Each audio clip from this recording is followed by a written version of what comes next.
Halo, jumpa lagi bersama saya, Mantanus Chandra. Kali ini saya akan membahas materi tentang ilmu sosial dasar. Ada masalah sosial, ada masalah kemiskinan, penyebab pengangguran, dan sebagainya.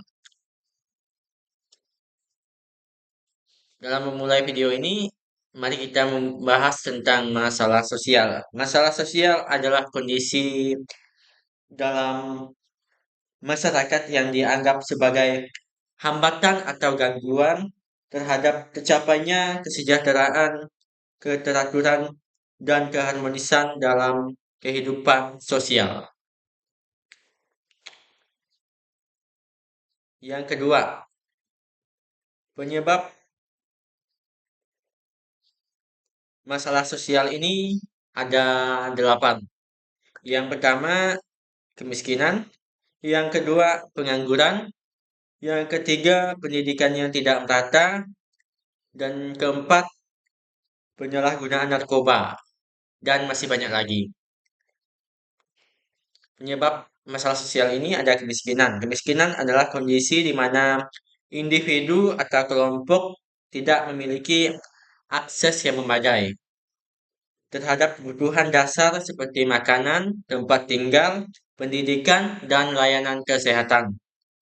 Yang kedua, pengangguran, masalah sosial juga. Pengangguran adalah kondisi di mana individu yang mampu bekerja tetapi tidak memiliki pekerjaan. Yang ketiga, pendidikan yang tidak merata. Penyebab dari masalah sosial ini.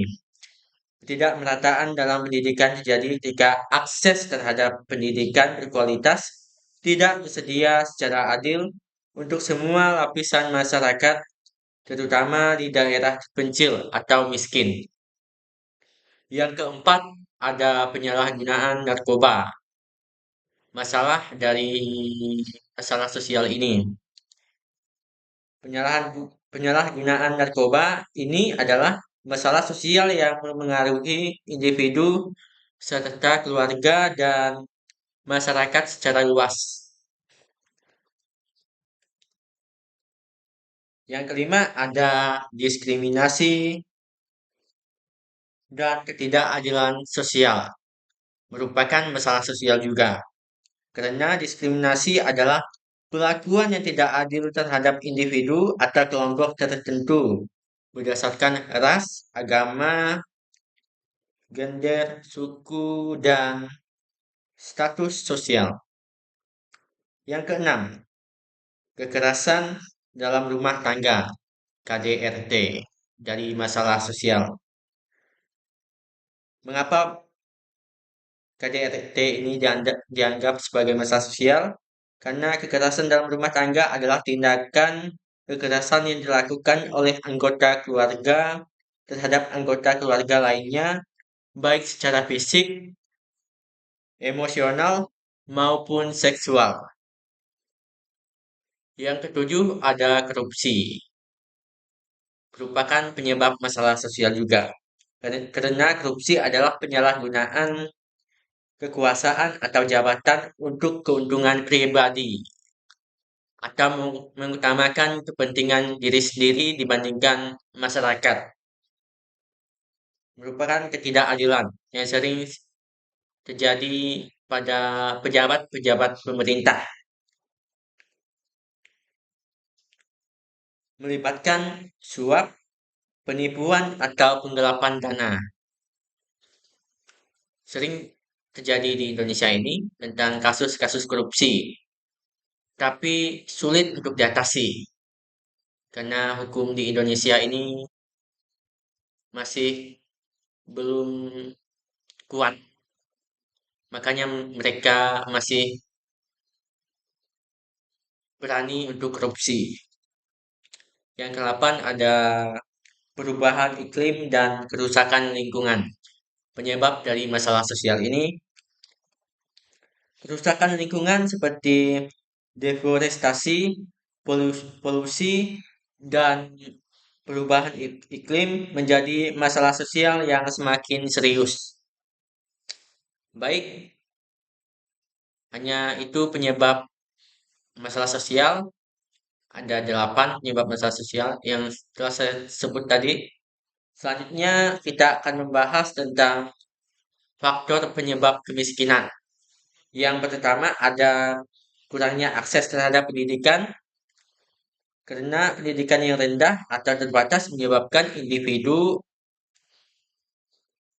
kesulitan memperoleh keterampilan yang diperlukan untuk mendapatkan pekerjaan yang layak. Yang kedua, ketidakmerataan ekonomi. Timpangan distribusi kekayaan dan sumber daya dalam masyarakat bisa memperburuk kemiskinan. Yang ketiga, tentang penyebab kemiskinan ini ada pengangguran dan pekerjaan yang tidak layak. Tingginya tingkat pengangguran dan terbatasnya kesempatan kerja yang layak menjadi salah satu penyebab utama terjadi kemiskinan. Yang keempat ada faktor kesehatan. Masalah kesehatan seperti penyakit kronis atau kecelakaan dapat membuat seseorang tidak mampu bekerja secara optimal atau bahkan kehilangan pekerjaan. Yang kelima, penyebab dari kemiskinan ini ada kebijakan pemerintah yang tidak efektif. Kebijakan sosial atau ekonomi yang tidak mendukung lapangan pekerjaan, pendidikan, atau pembangunan infrastruktur bisa memperburuk kemiskinan. Jadi pemerintah harus menyesuaikan terhadap masyarakat agar pembangunan dapat berjalan dengan baik. Yang keenam ada faktor lingkungan dan bencana alam. Bencana alam seperti banjir, gempa bumi, atau kekeringan bisa merusak rumah, ladang, dan infrastruktur vital lainnya. Yang keenam, penyebab dari masalah sosial ini ada faktor lingkungan dan bencana alam. Bencana alam seperti banjir, gempa bumi, atau kekeringan bisa merusak rumah, ladang, dan infrastruktur vital lainnya. Dapat mengurangi dana masyarakat jika terjadi bencana alam. Itu penyebab dari kemiskinan. Selanjutnya kita akan membahas tentang penyebab pengangguran. Ada 5 faktor penyebab pengangguran, yaitu yang pertama karena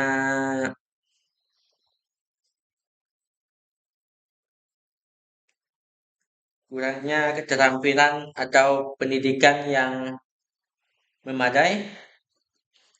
Penyebab dari pengangguran ini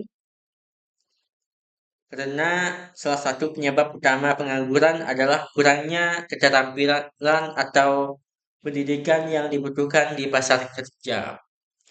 Jadi untuk kita yang sedang kuliah ini sangat penting sekali untuk kita mengambil ijazah karena di perusahaan membutuhkan ijazah yang tinggi, minimal S1. Kalau yang ijazah yang rendah itu mungkin perusahaan-perusahaan berat kalau menerima mereka yang pendidikannya yang rendah. Jadi kita harus semangat kuliah supaya kita bisa bekerja di perusahaan-perusahaan dan membawa Indonesia semakin maju dan terhindar dari pengangguran. Selanjutnya yang kedua, penyebab dari pengangguran ini ada pertumbuhan ekonomi yang lambat. Ketika ekonomi suatu negara tumbuh secara lambat, perusahaan atau dan industri cenderung mengurangi jumlah pekerja atau bahkan menutup sebagian operasionalnya. Yang ketiga, perubahan teknologi. Kemajuan teknologi seringkali mengarah pada otomatisasi dan penggantian pekerjaan manusia dengan mesin atau perangkat lunak. Yang keempat, ada ketidaksesuaian antara keterampilan pekerja dan kebutuhan pasar kerja. Terkadang dan ada kesenjangan antara keterampilan yang dimiliki oleh pencari kerja dengan kebutuhan pasar tenaga kerja.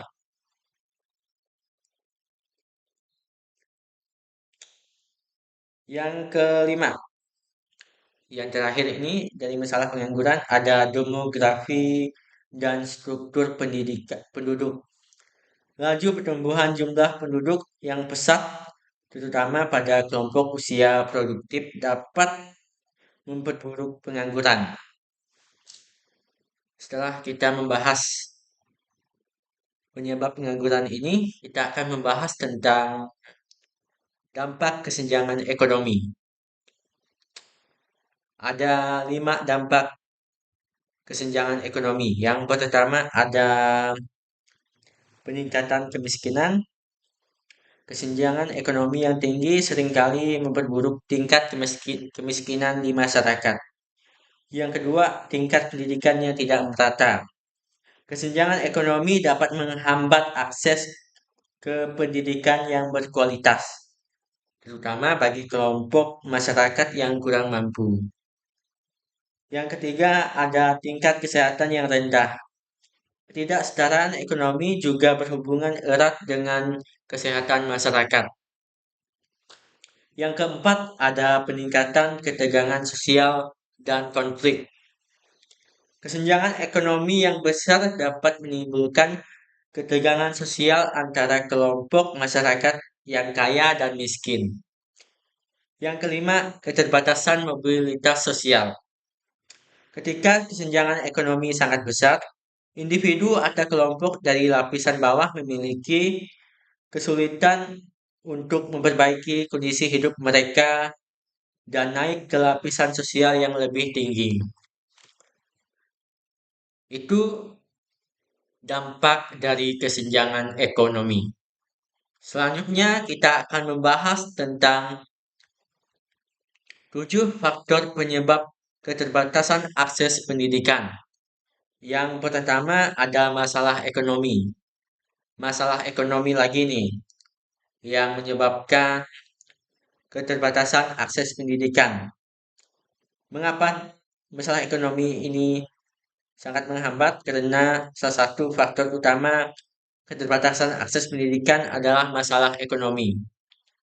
Yang kedua, jarak dan infrastruktur yang terbatas. Di daerah-daerah terpencil atau pedesaan, akses menuju sekolah seringkali sulit karena jarak yang jauh dan minimnya sarana transportasi. Yang ketiga, kualitas pendidikan yang rendah. Di beberapa daerah, terutama yang kurang berkembang, kualitas pendidikan yang diberikan sangat rendah, dapat menghambat keterbatasan akses pendidikan. Yang keempat, ada faktor sosial dan budaya. Beberapa masyarakat memiliki norma dan kebiasaan yang tidak mendukung pendidikan, terutama bagi anak perempuan atau kelompok tertentu. Jadi, perempuan banyak yang disuruh untuk mengurus rumah saja dibandingkan dengan pendidikan mereka. Sering terjadi di masyarakat, menganggap perempuan itu harus bekerja di rumah, nggak usah berpendidikan tinggi, yang penting pandai mengurus rumah. Selanjutnya ada 5, ada perang dan konflik sosial. Wilayah yang dilanda perang atau konflik sosial seringkali mengalami gangguan pada sistem pendidikan.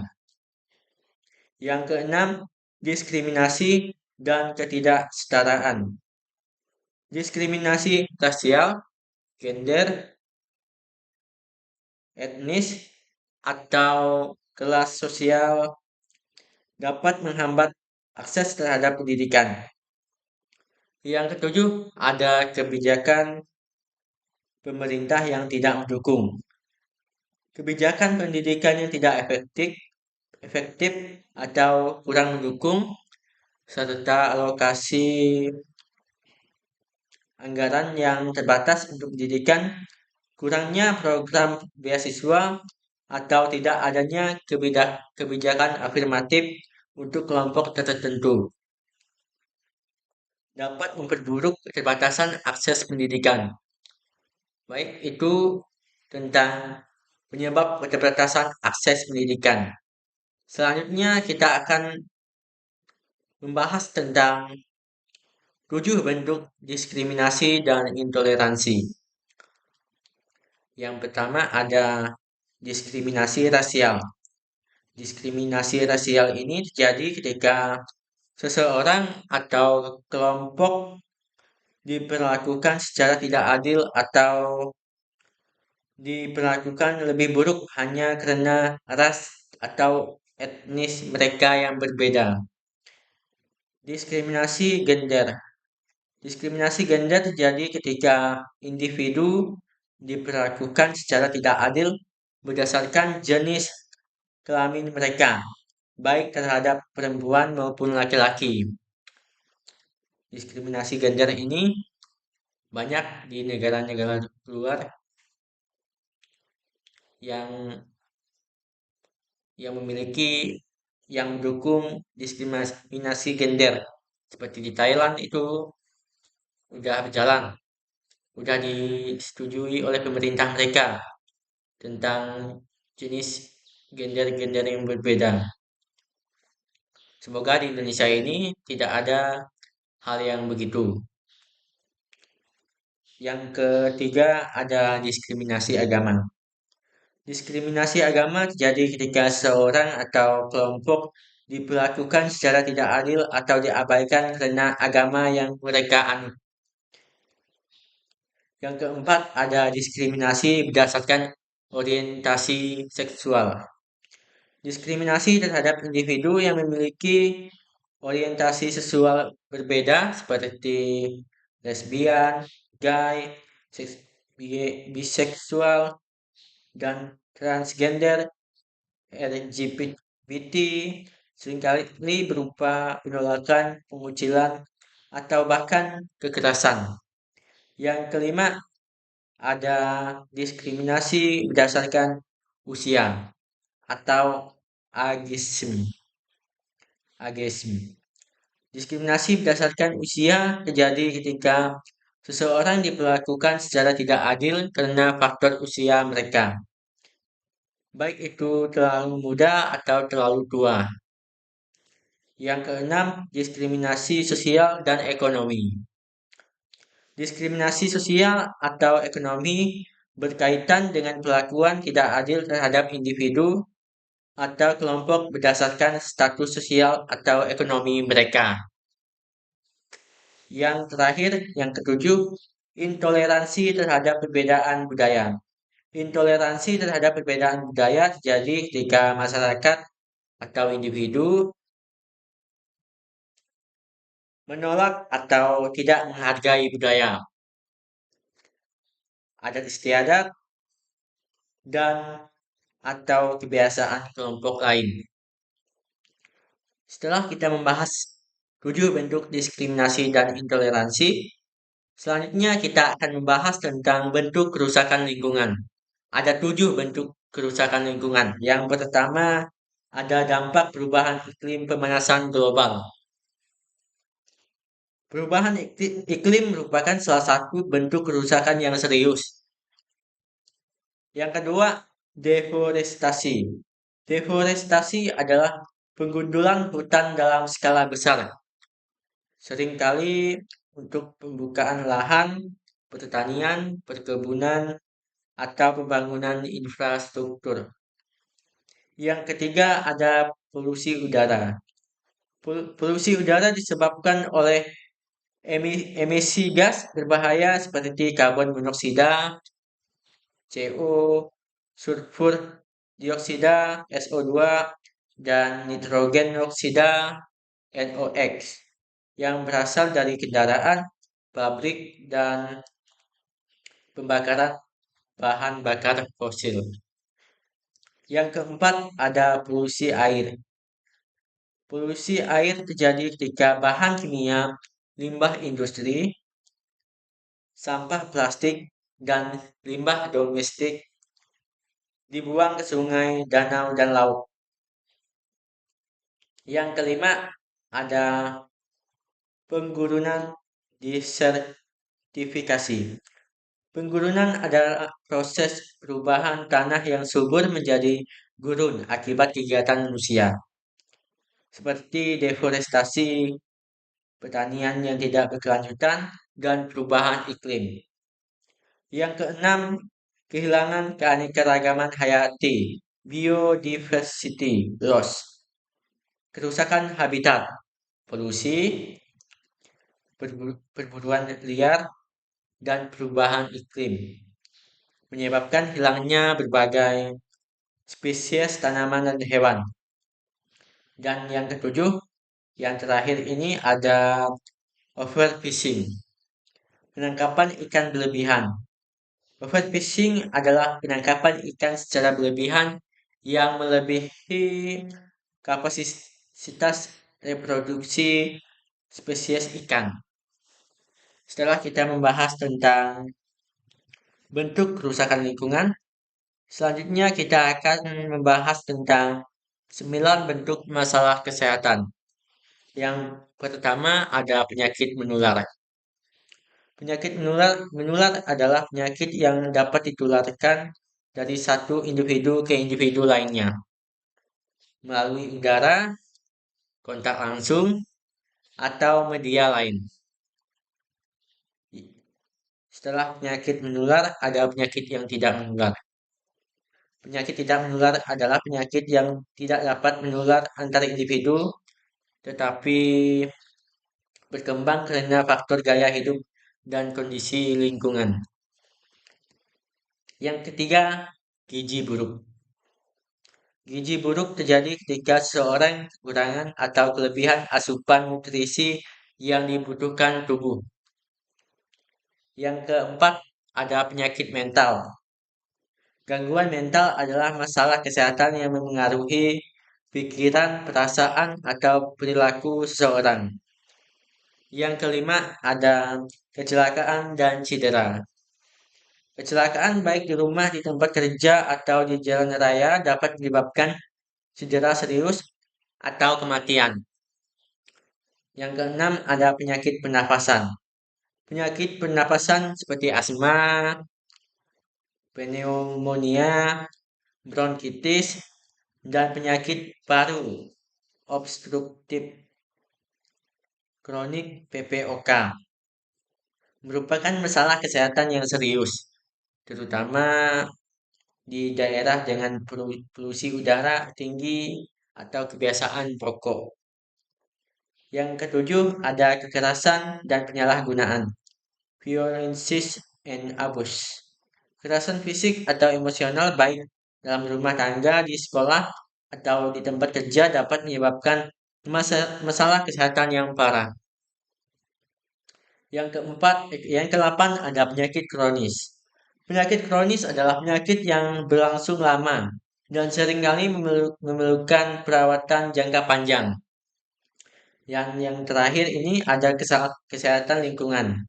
Masalah kesehatan yang berhubungan dengan lingkungan seperti polusi udara, air yang tercemar, dan sanitasi yang buruk dapat menyebabkan berbagai penyakit, termasuk gangguan pernapasan, diare, dan infeksi. Setelah kita membahas tentang bentuk masalah kesehatan, selanjutnya kita akan membahas tentang penyebab kriminalitas. Yang pertama ada kemiskinan. Kemiskinan sering menjadi salah satu faktor utama yang mendorong seseorang untuk melakukan tindakan kriminal. Yang kedua, ketidaksetaraan sosial dan ekonomi. Ketidakadilan dalam distribusi kekayaan dan kesempatan dalam masyarakat juga dapat memicu kriminalitas. Yang ketiga, lingkungan keluarga. Kondisi lingkungan keluarga yang tidak stabil atau penuh kekerasan bisa meningkatkan kemungkinan seorang anak terjerumus dalam dunia kriminal. Yang keempat, ada pendidikan yang rendah. Kurangnya akses terhadap pendidikan yang baik dapat membatasi kesempatan seseorang untuk mendapatkan pekerjaan yang layak, yang kemudian dapat mendorong mereka untuk terlibat dalam aktivitas legal. Yang kelima, ada pengaruh teman sebaya. Dalam masa remaja ini, pengaruh teman sebaya sangat kuat. Yang keenam, ada pengaruh media dan teknologi. Media massa, termasuk media sosial, bisa memiliki pengaruh besar terhadap pembentukan perilaku. Yang ketujuh, ada kelemahan penegakan hukum. Ketika hukum tidak ditegakkan dengan tegas atau sistem peradilan berjalan lambat, pelaku kriminal merasa tidak takut untuk melakukan kejahatan. Baik, hanya itu saja penjelasan saya tentang ilmu sosial dasar. Semoga pembahasan saya bisa berguna untuk kita semua. Jika ada kata-kata yang kurang berkenan, saya mohon maaf. Semoga kalian sehat selalu dan channel ini bisa berkembang jika kalian mensubscribe dan men-share video saya. Terima kasih.